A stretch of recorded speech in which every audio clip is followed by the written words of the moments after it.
샬롬, 발음 온라인 성경 공부 요나 이야기 선택의 네 번째 시간인데요. 먼저 기도하고 시작하도록 하겠습니다. 기도하겠습니다.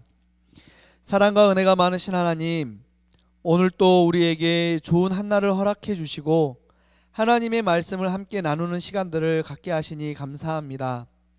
요나의 이야기를 통해 우리가 하나님의 뜻을 발견하게 하시고 매사에 우리가 하는 선택들을 통해서 하나님께서 일하시는 모습을 발견할 수 있도록 은혜를 베풀어 주시옵소서. 오늘 또 우리에게 지혜와 명철을 주셔서 말씀 안에 담긴 하나님의 뜻을 깨닫게 하시고 깨달은 것을 가지고 은혜로 삶을 살아가게 하여 주시옵소서. 예수 그리스도 이름으로 기도합니다. 아멘. 네, 여러분 안녕하시죠?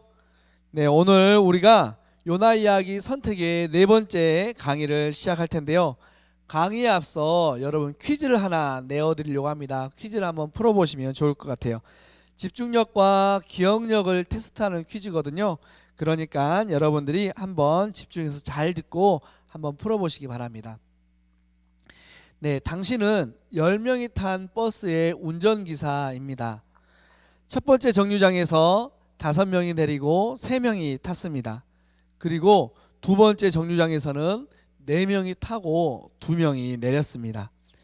마지막 세 번째 정류장에서 1명이 타고 10명이 내렸습니다. 그러면 이 버스 운전기사의 나이는 몇 살일까요? 네, 여러분 답을 아시겠습니까?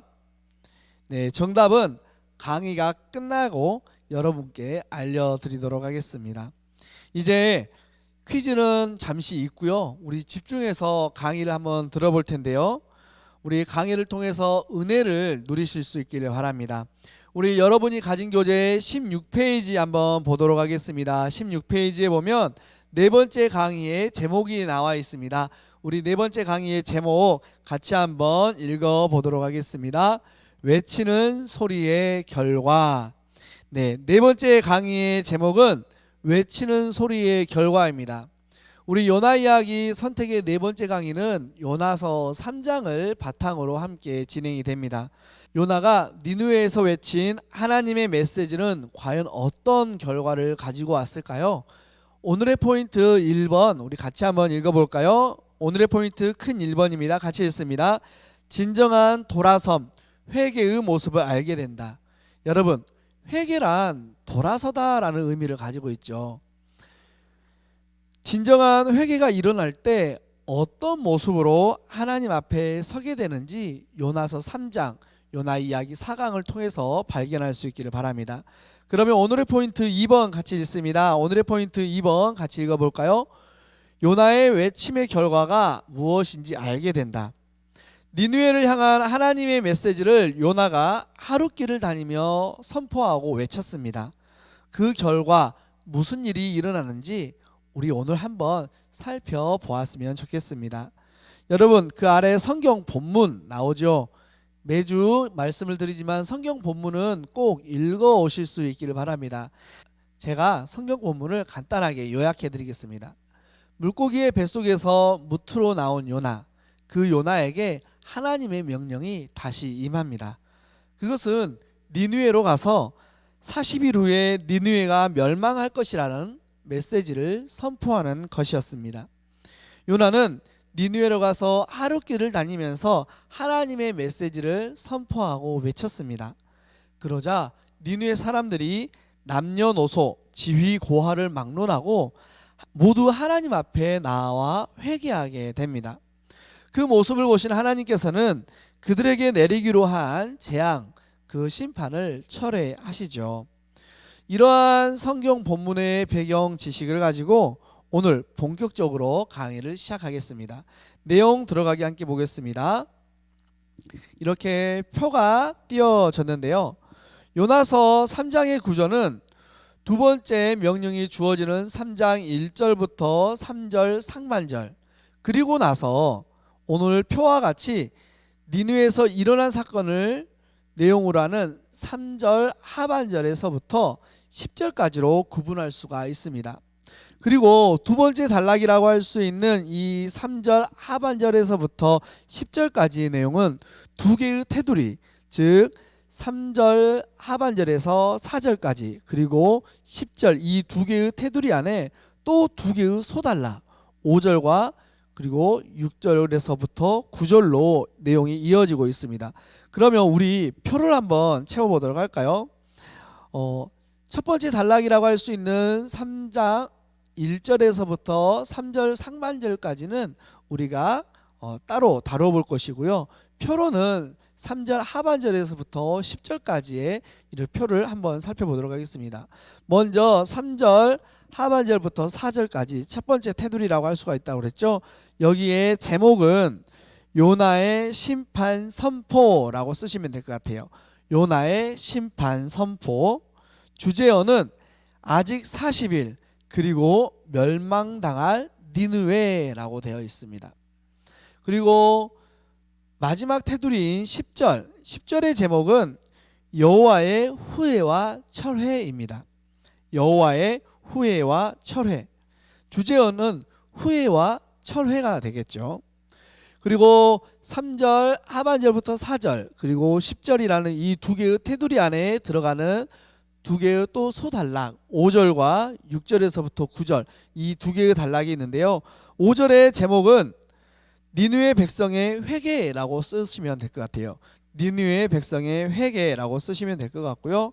6절부터 9절까지의 제목은 왕의 금식 포고령 혹은 왕의 금식 선포라고 쓰시면 될 것 같아요. 각각의 주제어는 5절의 주제어는 니느웨 백성, 하나님을 믿음, 회개와 금식이라고 나와 있고요. 또 6절에서 9절까지의 주제어는 왕과 그의 신하들, 그리고 칙령 발표, 그리고 누가 알 것인가 라는 주제어를 가지고 있습니다. 이러한 구조와 주제 그리고 제목들을 알고 우리 한번 본문으로 들어가도록 하겠습니다. 당구장 표시로 3장 1절부터 3절 상반절까지 그 제목이 나와 있는데요. 저는 제목을 두 번째로 요나에게 임했다라고 한번 적어봤습니다. 그러면 우리 큰 1번 같이 한번 보실까요? 큰 1번. 하나님은 왜 요나에게 같은 기회를 두 번씩이나 주셨을까요? 요나에게 임한 두 번째 명령은 요나서 1장 2절 하반절에 나온 하나님의 명령을 니느웨에 가서 다시 전하라는 것이었습니다. 하나님께서 처음 명령이 임했을 때 불순종한 그 요나에게 다시 한번 두 번째 기회를 주신 이유가 무엇이었을까? 두 가지로 살펴볼 수가 있는데요. 방과로 1번 보겠습니다. 방과로 1번에다가 이렇게 적어보시면 좋을 것 같아요. 회개에 대한 하나님의 반응. 하나님께서 요나에게 기회를 다시 주신 이유를 회개에 대한 하나님의 반응이다라고 주장하는 학자들이 있습니다. 요나는 처음 하나님의 말씀이 자신에게 임했을 때 하나님의 얼굴을 피해 다시스로 도망을 가는 선택을 했습니다. 그렇게 하나님의 명령에 불순종을 했죠. 그 결과 요나는 바다에 던지우게 되고 하나님께서 예비하신 큰 물고기에게 삼켜져 죽음의 자리까지 내려갑니다. 하지만 그곳에서 요나는 자신의 한계를 인정하고 하나님을 찾고 하나님께 회개의 기도를 드립니다. 요나의 회개의 기도를 들으신 하나님은 큰 물고기로 요나를 토해내게 하셔서 요나를 구원하시죠. 요나의 회개의 기도를 들으신 하나님의 반응으로 다시 한번 요나에게 하나님의 명령이 임했다라고 보는 견해가 있다. 그리고 그것을 지금 설명하고 있는데요.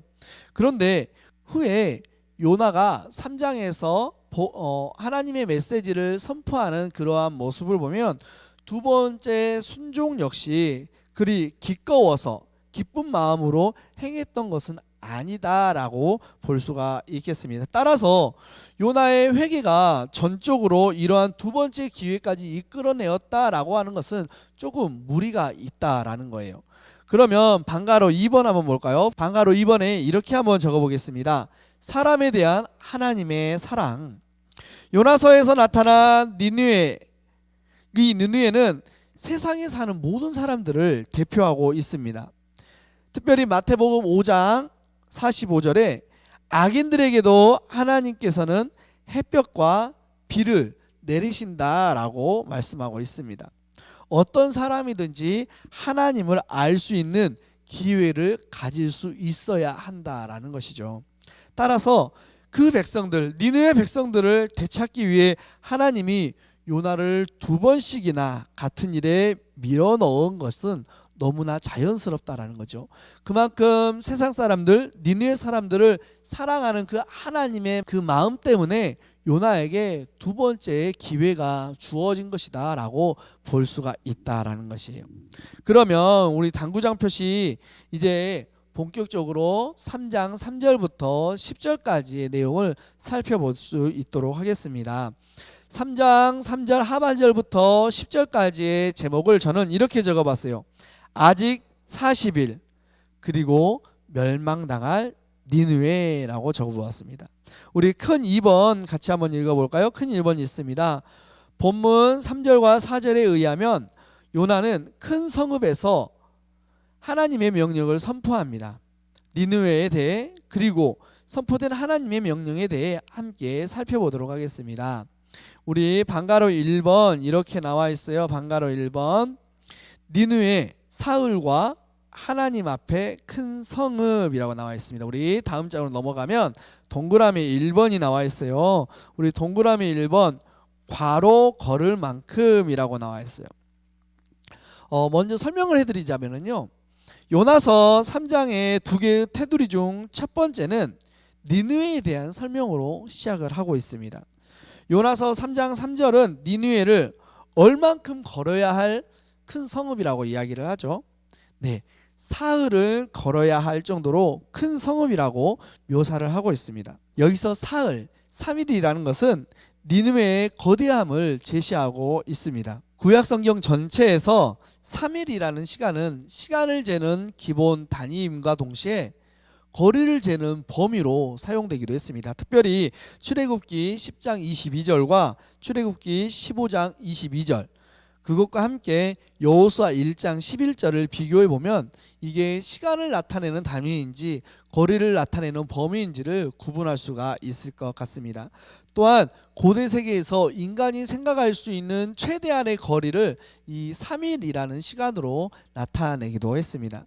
당시 거리를 재는 도량형의 단위로 이 사흘 길을 측정해 보면은요, 니느웨는 대략 60에서 80km에 달하는 큰 도시였다라는 것을 알 수가 있습니다. 그런데 사실 사네립 왕이 재건한 니느웨의 크기는 북쪽에서부터 남쪽까지의 거리가 대략 5km 정도였습니다. 이러한 사실로 비춰볼 때 4절에 나오는 그 요나의 행위를 비꼬기 위한 장치로 이렇게 기록해 놓은 것이다 라는 견해도 있습니다. 그러면 동그라미 1번에 괄호에 무엇이 들어가야 하냐면 사흘 동안 걸을 만큼이라고 들어가야 돼요.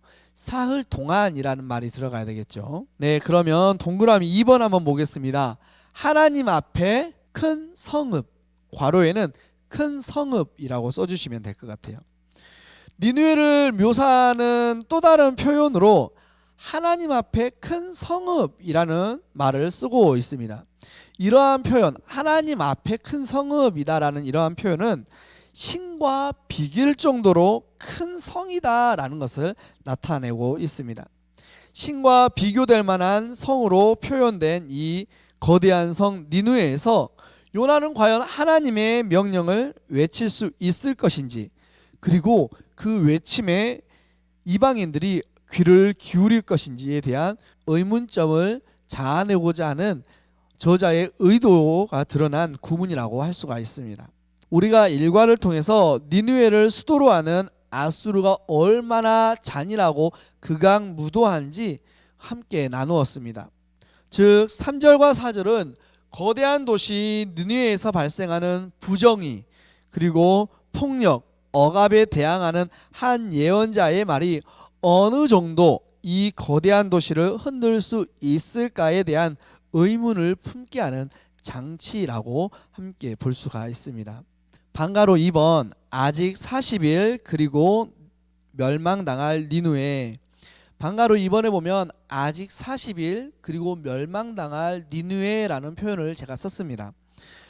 이 표현은 개역 성경을 보면 본문에 40일 후에 니느웨가 무너지리라 라는 구문이 있어요. 이 구문을 히브리어에 충실하게 해서 번역해 본 표현입니다. 우리가 이번 단락을 공부할 때 번역한 표현을 중심으로 한번 풀어볼 거예요. 그러니까 여러분이 기억하시면서 함께 보면 좋을 것 같아요. 동그라미 1번에 이렇게 쓰시면 될 것 같습니다. 아직 40일이라고 쓰시면 될 것 같아요. 아직 40일. 첫 번째 하이픈에 보면 아직 하면서 오드라는 히브리어를 쓰고 있는데 여러분 히브리어 철자의 순서가 잘못됐습니다. 여러분 자막에 나오는 것처럼 오드라는 철자를 바꿔주시면 좋을 것 같습니다. 이 오드라는 단어는요 아주 가깝게 다가와 있다라는 의미가 있습니다. 그리고 또 다른 의미로는 이미 하나님 편에서는 완전하게 결정 내려졌다라는 의미가 있어요. 즉 이 요나서에서 오드는 아직 일어나진 않았지만 곧 일어날 사건, 그 사건의 진행 과정을 표현할 때 아직 오드라는 단어를 쓰고 있다라는 것입니다. 니느웨에 대한 하나님의 심판의 메시지는 아직 이 오드라는 단어를 통해서 이 백성들, 니느웨 백성들에게 구원의 여지가 남아있다라는 것을 우리에게 보여주고 있습니다. 다시 말하면 심판을 선포한 시점 그리고 심판이 이루어지는 시점이 있어요. 이 두 시점 사이에 구원을 기대할 수 있는 시간적인 공간, 시간적인 여유가 있다라는 것을 암시해주고 있습니다. 그것은 하나님께서 아직도 이 니느웨 백성들이 하나님께로 돌이켜 하나님께 돌아오기를 원하시고 계시다라는 의미입니다. 그렇다고 해서 이 하나님의 기다림이 끝이 없다? 그렇게 생각해서는 안 돼요. 하나님의 기다림은 반드시 끝이 있습니다.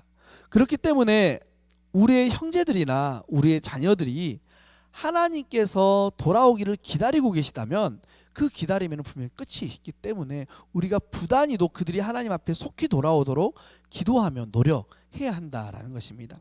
그러면 두 번째 하이픈 보도록 하겠습니다. 두 번째 하이픈에 보면 40일 하고 나와 있으면서 아르바임 욤이라는 히브리어를 쓰고 있어요. 그런데 이건 역시 순서가 잘못되어 있습니다. 여러분 보시는 자막처럼 히브리어 순서를 바꿔주시면 감사하겠습니다. 구약 성경에서 40일이라는 이 기간은 하나님의 입장에서든지 또는 사람의 입장에서든지 기다림을 표현하는 관용어적인 표현입니다. 즉 기다림에 대하여 표현할 때 이 40일이라는 표현을 구약 성경에서는 주로 사용을 하고 있다라는 거예요. 예를 들면 노아의 홍수의 기간, 하나님께서 모든 것을 멸절시켜 버렸던 그 홍수의 기간이 40일입니다. 그리고 모세가 하나님의 율법을 받기 위해 시내산에서 머물렀던 기간이 며칠이었을까요? 네, 40일입니다. 모세가 시내산에서 하나님의 율법을 받는 동안 시내산 아래쪽에서 황금 송아지를 만들면서 이스라엘 백성들이 하나님 앞에 범죄를 했죠. 이 범죄한 이스라엘 백성들을 위하여 모세가 중보한 시간, 중보 기도한 시간이 며칠이었을까요? 40일이었습니다. 즉 하나님께서 어떤 심판을 내리기까지 그 기간, 내리기까지의 그 기간을 이 요나서에서는 40일이라는 표현으로 사용을 하고 있다라는 거예요. 그러면 우리 동그라미 2번 한번 보도록 하겠습니다. 동그라미 2번 괄호 니느웨라고 나와 있죠. 이 괄호에다가는 멸망당할이라고 쓰시면 될 것 같아요. 멸망당할. 바로 아래 하이픈으로 멸망당할 하고 히브리어로 베이파케라고 나와 있는데 이게 잘못됐어요. 여러분 옆에 보시면 자막이 있죠. 이 자막을 보시면서 적으시면 될 것 같아요. 네이파케트라는 히브리어를 쓰고 있고 히브리어 철자 순서도 조금 잘못되어져 있습니다. 아마 파일을 옮기는 과정 가운데 히브리어 철자 순서가 좀 틀어진 것 같습니다. 여러분 양해 부탁드립니다. 이 멸망당할로 쓰인 네이파케트라는 단어는 현재 혹은 가까운 미래를 표현하고 있습니다. 그리고 원어인 이 하파크라는 단어가 있는데요. 이 하파크라는 단어의 부정사를 사용하고 있어요. 이 하파크가 구약 성경에서 수동형 혹은 재규형으로 쓰일 때 두 가지 의미가 있는데 첫 번째 의미는 A라고 나와 있는 변화하다라는 의미로 쓰이고 있습니다. 이 변화하다하고 땡땡하고 나와 있죠. 이 옆에다가 이렇게 한번 적어 볼까요? 어떤 사람의 생각이 긍정적으로 변화되는 것을 뜻합니다. 어떤 사람의 생각이 긍정적으로 변화되는 것을 뜻합니다 라고 적으시면 될 것 같아요. 이 변화하다라는 용법으로 사용된 성경 구절은 호세아 11장 8절과 레위기 13장 25절을 들 수가 있습니다. 그러니까 요나서에서 사용된 이 네이파케트는 하파크의 부정형으로 사용이 되어졌다라는 것을 우리가 알 수가 있습니다. 그러면 B, 패망하다가 나와 있는데 이 패망하다 옆에다가는 명백하게 심판이 선포되다라고 쓰시면 될 것 같아요. 명백하게 심판이 선포되다. 이 패망하다로 쓰인 하파크, 네이파케트라는 이 단어는 예레미야 20장 16절과 또한 욥기 28장 5절에 사용이 되었습니다. 그런데 학자들은 이 예레미야나 욥기서에 사용된 하파크, 네이파케트라는 이 단어는 심판과 구원의 의미가 동시에 쓰여졌다라고 보고 있어요. 그러면서 요나서에서는 이 하파크라는 단어 그리고 변형되어서 네이파케트라고 쓴 이 단어는 심판의 의미보다는 구원의 의미를 담고 있다라고 보고 있습니다. 그런데 저희가 앞서 적었듯이 요나서에서 사용된 이 하파크는 명백하게 심판을 선포하고 있습니다. 우리가 방가로 2번에 40일 후에 니느웨가 무너지리라 라는 구문을 어떻게 번역을 했었죠? 그렇죠. 아직 40일 그리고 멸망당할 니느웨라고 이렇게 우리가 적었습니다. 이 아직 40일 그리고 멸망당할 니느웨는 총 5개의 히브리어 단어로 구성이 되어 있어요. 아주 짧다라는 거예요. 이 아주 짧은 이 표현에 구원의 여지는 두지 않고요. 앞으로 하나님께서 심판하실 것이다 라는 것을 명백하게 명확하게 요나가 선포하고 있다라는 것입니다.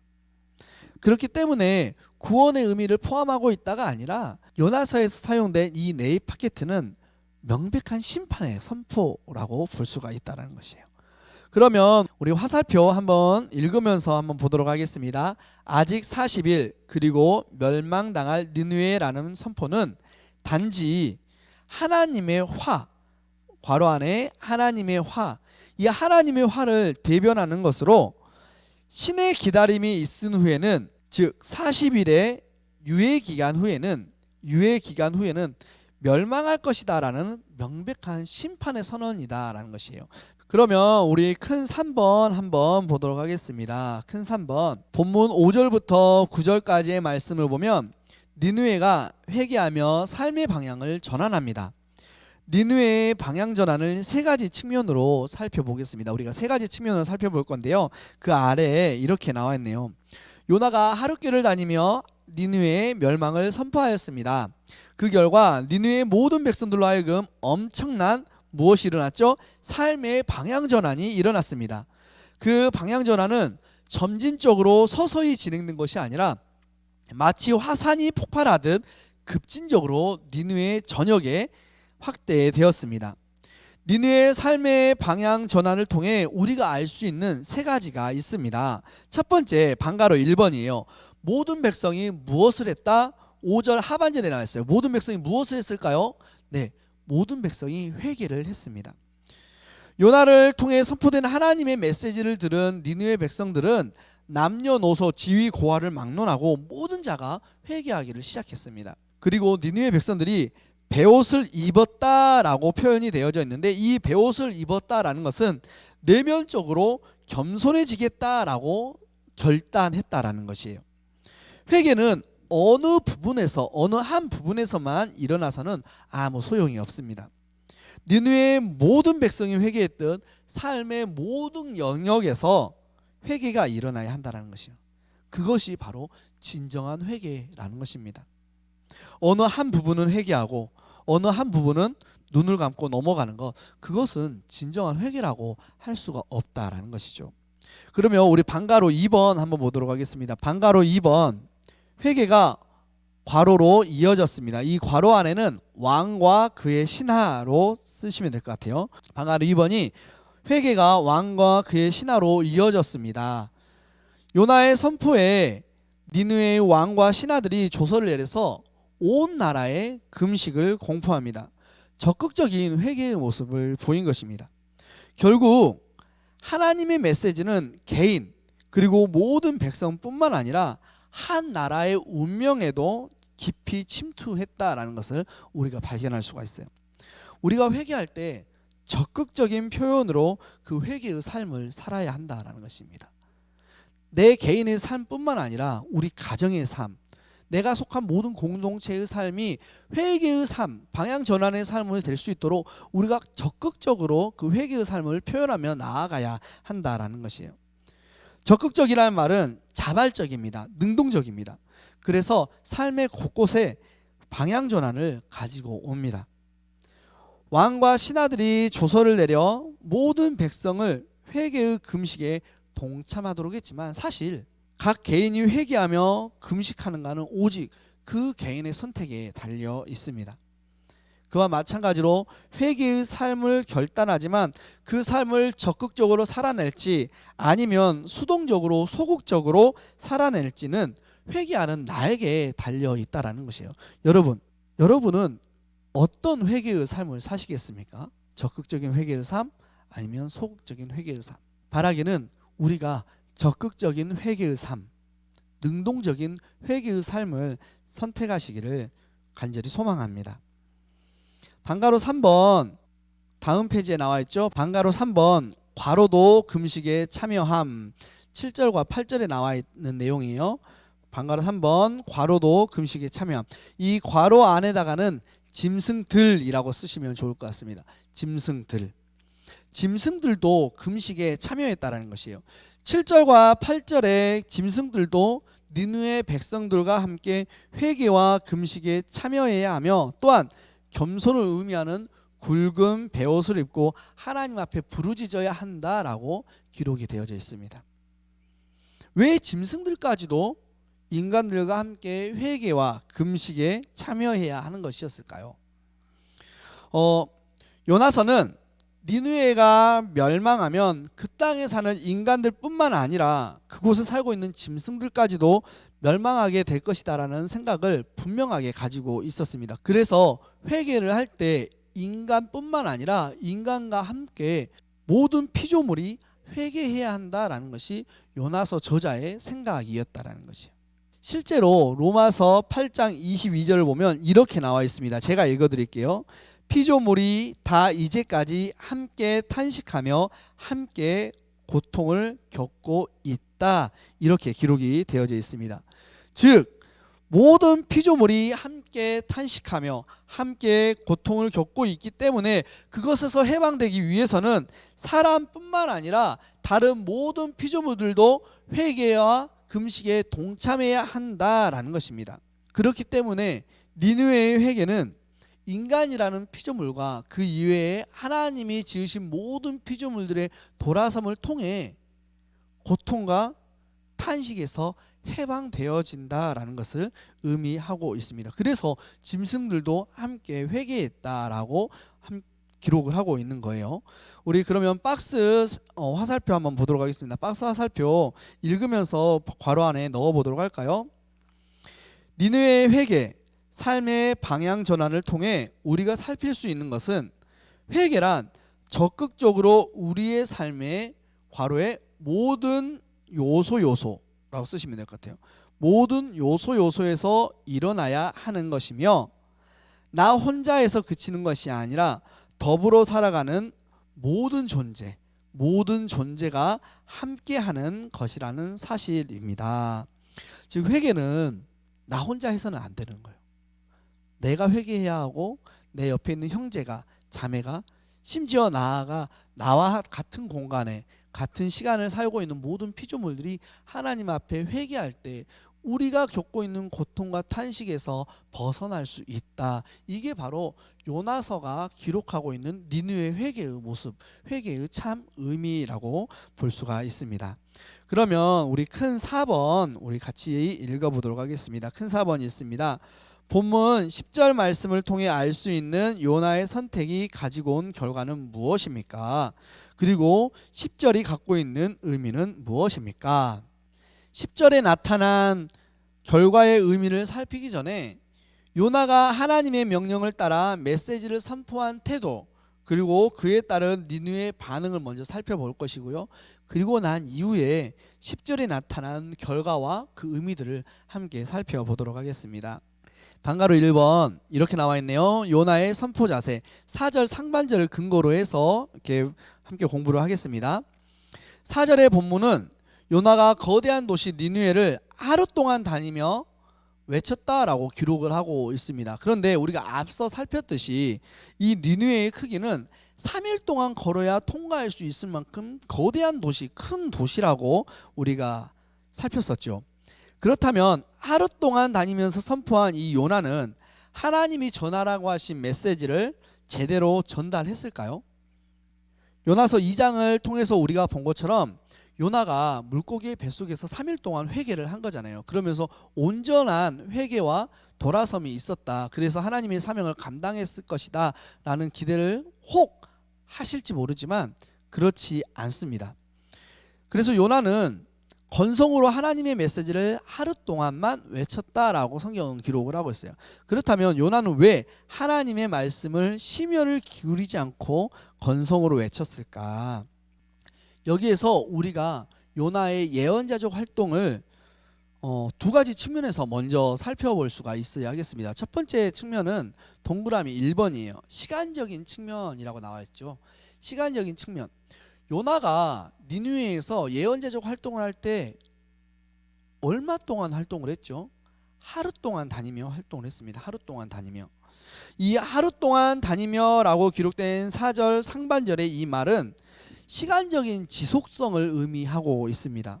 즉 하루 동안이라는 이 말은 하루 온종일이라고 볼 수가 있다라는 것이에요. 그러니까 여러분 하루 동안 다니며라고 옆에 땡땡하고 나와 있죠. 이 땡땡 옆에다가 하루 동안 다니며라는 말은 시간적인 지속성을 의미합니다. 즉 하루 동안이라는 말은 하루 온종일이라는 말로 볼 수가 있습니다. 다시 한번 읽어드릴게요. 하루 동안 다니며 라는 말은 시간적인 지속성을 의미합니다. 즉 하루 동안이라는 말은 하루 온종일이라는 말로 볼 수가 있습니다. 그렇기 때문에 요나의 예언적 활동, 이 예언적 활동이 하루라는 시간 때문에 무성의했다라고 그렇게 판단하기는 사실 쉽지 않다라는 거예요. 하루 온종일 걸어 다녔다라는 것입니다. 즉 4절 상반절에 하루 동안 다니며라는 것은 하나님의 메시지를 전하기 위해 하루 내내 요나가 고생했다. 그리고 그 예언 활동을 잘 해냈다라는 것이에요. 우리가 요나의 그 예언 활동을 판단을 할 때 이 하루길을 다니며 하루 동안 다니며라는 데 집중하면서 요나가 무성의하게 건성으로 하나님의 말씀을 선포했다라고 보는 경우가 있는데 반전이죠. 그렇지 않았다는 거예요. 이 하루 동안 요나는 수고했다라는 것입니다. 그렇다면 요나가 무성의하게 건성으로 하나님의 말씀을 선포했다라고 보는 이유가 무엇일까? 사실 그건 그 뒷부분에 나와 있어요. 동그라미 2번 두 번째 측면 나와 있습니다. 동그라미 2번에 이렇게 나와 있어요. 요나가 전한 메시지 자체. 여러분 요나가 전한 메시지가 무엇이었죠? 아래 하이픈으로 나와 있어요. 아직 40일 그리고 멸망당할 니느웨. 요나의 예언 활동에서 시간적인 측면보다는 요나가 메시지를 전달하는 부분 때문에 성의가 없다라고 보는 것이 맞습니다. 요나가 전한 메시지 아직 40일 그리고 멸망당할 니느웨. 이 아직 40일 그리고 멸망당할 니느웨는 5단어로 한 문장을 이루고 있습니다. 그런데 보세요. 이 문장 어디에도 니느웨의 패역함 때문에 하나님이 이 도시를 멸망시키기로 결정했다라는 내용이 있습니까? 없죠. 이 문장 어디에도 너희가 돌아서기만 하면 구원을 받을 수 있다라는 내용이 있나요? 없습니다. 오로지 부여받은 말씀 40일 후에 니느웨가 무너지리라. 아직 40일 그리고 멸망당할 니느웨, 이것만 전할 뿐이었습니다. 그런데 요나가 부여받은 말씀을 그대로 전한 것이 무슨 문제가 되느냐라고 생각하시는 분들이 계실지도 모르겠습니다. 그런데 이 부분을 이해하기 위해서는 이스라엘 초기 문서 예언자들의 특징을 알 필요가 있습니다. 이스라엘 초기 문서 예언자들은 하나님의 말씀을 선포할 때 그 말씀이 내려진 이유, 그 근거를 함께 제시했었다라는 거예요. 예를 들어서 아모스서를 보잖아요. 아모스서 8장 2절과 3절을 보면 하나님의 말씀이 아모스에게 임합니다. 그리고 아모스는 8장 4절에서부터 6절까지 하나님의 말씀을 선포해요. 그런데 이 하나님의 말씀을 선포할 때 하나님의 말씀만 선포하냐? 그게 아니에요. 하나님의 말씀이 그렇게 선포되어진 근거까지도 함께 제시를 하고 있다라는 거예요. 예언자들은 하나님의 말씀이 자신의 입으로 선포할 때 심판받을 그 백성들의 죄를 바라보면서 깊은 고뇌를 하고 또 그 고뇌 속에서 선포하는 것이 그들의 직무에 최선을 다하는 것이었어요. 우리가 이러한 예언자들의 직무를 이해한다면 아무런 고민 없이 그저 받은 말씀 그대로만 선포한 그 요나가 그 직무에 최선을 다하지 못했다라는 것을 우리가 알 수가 있습니다. 즉 하나님의 말씀을 선포할 때 그 대상인 자신의 민족이든 혹은 이방 민족이든 간에 선포와 더불어 그 안에 예언자적인 고민과 슬픔 그리고 연민을 담아서 선포해야 하는데 요나는 그렇지 않았다라는 거예요. 요나의 그 선포에는 고민도 들어있지 않고 슬픔도 들어있지 않고 니느웨 백성들을 향한 연민도 들어있지 않았다라는 거예요. 그 말은 요나가 자신에게 맡겨진 예언자의 직무에 충실하지 않았다라는 거예요.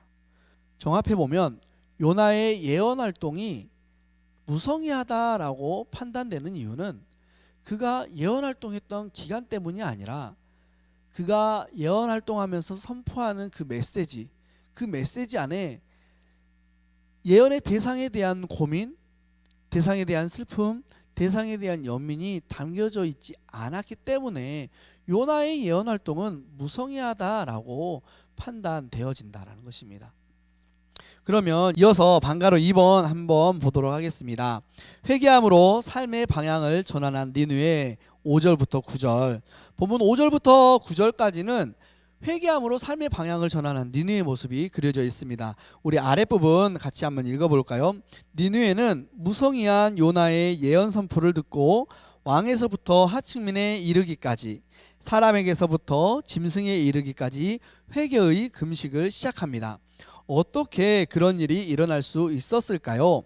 요나서 3장 5절 상반절에 회개의 근거가 나와 있습니다. 한번 보도록 할까요? 요나서 3장 5절 말씀 한번 보도록 하겠습니다. 제가 읽어드릴게요.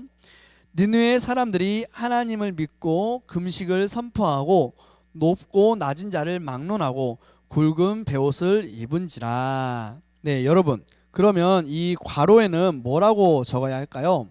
괄호에 이렇게 적어 보겠습니다. 니느웨 백성은 하나님을 믿었습니다. 니느웨 백성은 하나님을 믿었습니다. 이것이 니느웨가 회개를 일으킨 결정적인 근거입니다. 니느웨 백성이 하나님을 믿기로 했다라는 이 말은 요나서 1장에 나타난 그 선원들의 믿음의 고백과 같은 고백인 동시에 자신들을 하나님 앞에 전적으로 맡겨드립니다라는 것을 의미하고 있어요. 니느웨 사람들은 요나의 선포에 이러한 믿음의 태도를 보였고 또 이러한 믿음의 태도로 말미암아 자신들이 경외하며 믿기로 한 그 하나님의 심판을 피하기 위해 사실 그 심판을 피할 수 있을지 피할 수 없을지도 모르지만 우선은 회개하고 금식하기 시작합니다. 그리고 이것은 이전의 삶에서 방향을 틀어 이제 하나님의 마음에 합당할 수 있도록 자신의 삶의 진로를 바꾼 것이다 라고 해석을 할 수가 있다는 것이죠. 여기서 중요한 건 무엇이냐면 피할 수 있을지 피할 수 없을지도 모르지만 우선은 하나님 앞에 회개하며 무릎 꿇었다라는 거예요. 우리의 삶 역시도 마찬가지입니다. 하나님께서 역사하실지 하나님께서 외면하실지 모르지만 그럼에도 불구하고 우리가 무릎 꿇었을 때 하나님께서는 결정하시고 일하십니다. 니느웨 백성들이 지금 그러한 믿음의 결단의 모습을 보여주고 있다라는 것이에요. 그러면 방가로 3번 보도록 하겠습니다. 방가로 3번 우리 다음 장으로 넘어갈까요? 우리 방가로 3번 같이 한번 읽어보겠습니다. 방가로 3번입니다. 하나님이 뜻을 돌이키사 10절. 사실 이 10절 말씀을 요나서 전체의 주제라고 봐도 무방합니다. 니느웨의 악함이 하나님 앞에 상달이 되었고 그렇기 때문에 하나님은 이 니느웨를 멸망시키셔야 했습니다. 그런데 하나님께서 뜻을 돌이키시고 니느웨를 멸망시키지 않고 구원하셨습니다. 하나님께서 니느웨를 멸망시키지 않고 구원하셨기 때문에 니느웨가 멸망할 것이다 라고 선포했던 요나는 거짓 선지자가 되어버렸어요. 그렇다면 왜 하나님은 이 니느웨를 멸망시키지 않고 뜻을 돌이켜서 그들을 구원하셨을까요?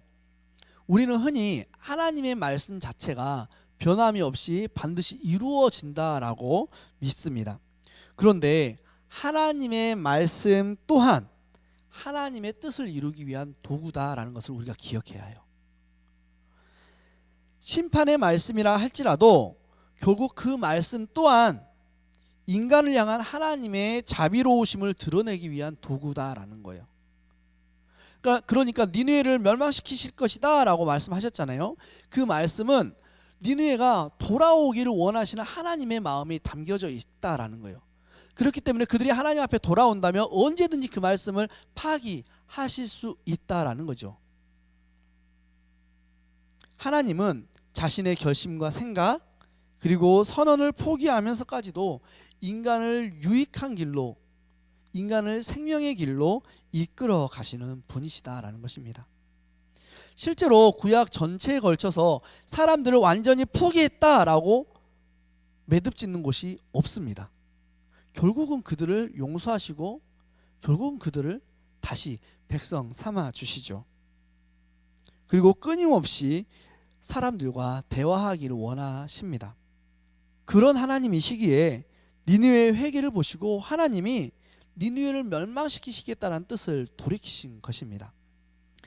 아래쪽 우리 박스 화살표 3개짜리 결론 부분인데요. 함께 한번 읽어가면서 정리하도록 하겠습니다. 3장을 종합해보면 요나는 니느웨에서 무성의한 예언 활동을 하기로 선택합니다. 요나가 어떤 선택을 했다고요? 무성의한 예언 활동을 하기로 선택을 해요. 그리고 실제로 무성의하게 하나님의 메시지를 선포합니다. 하지만 요나의 그러한 예언 활동에도 니느웨 사람들은 하나님을 믿기로 하고 회개를 선택합니다. 니느웨 사람들은 무엇을 선택했죠? 하나님을 믿기로 하고 회개를 선택을 합니다. 그랬더니 하나님께서 뜻을 돌이켜 니느웨를 멸망시키지 않기로 하십니다.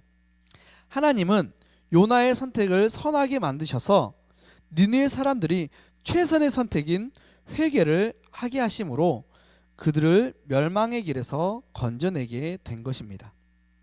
요나가 무성의한 것을 선택을 했지만 하나님께서는 니느웨 사람들로 하여금 최선의 선택인 회개를 선택하게 하셨다라는 거예요. 그리고 회개를 선택했을 때 하나님께서 그들을 구원하셨다라는 것입니다. 네, 여기까지가 요나 이야기 4번째 시간 요나서 3장의 내용입니다. 하나님께서 요나를 부르시고 사명을 허락하셨지만 요나는 무성의하게 사명을 감당하기로 선택을 하죠. 그런데 이 요나의 모습이 저와 여러분에게도 있는 모습이지 않을까라는 생각을 해보았습니다. 하지만 하나님께서는 요나의 그러한 선택에도 불구하고 니느웨 사람들로 하여금 최선의 선택을 하게 하십니다. 그리고 그들을 구원하시죠.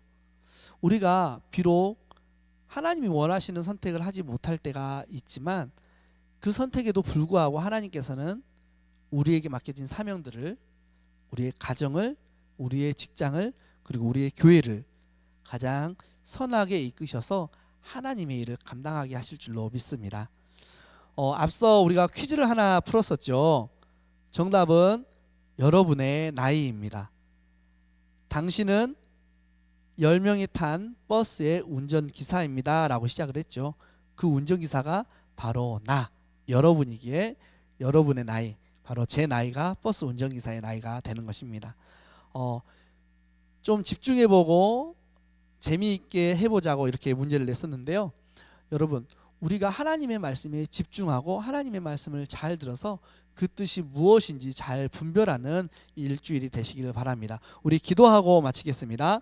할렐루야. 은혜가 많으신 주님 너무나 감사합니다. 우리가 요나 이야기 선택의 네 번째 시간 요나서 3장을 통해서 우리를 또한 선하게 이끄시는 하나님을 보게 되었습니다. 하나님, 그 하나님을 의지하며 살아가는 일주일이 되게 하여 주시옵소서. 언제나 주님께서 우리 사랑하는 성도님들과 함께하여 주시고 이들의 삶을 선하게 채워가시기를 소망하며 이 모든 말씀 사랑이 많으신 예수 그리스도의 이름으로 간절히 기도합니다. 아멘. 네, 여러분, 우리를 선한 결과로 인도하시는 그 하나님을 경험하시다가 다음 시간에 만나도록 하겠습니다. 제발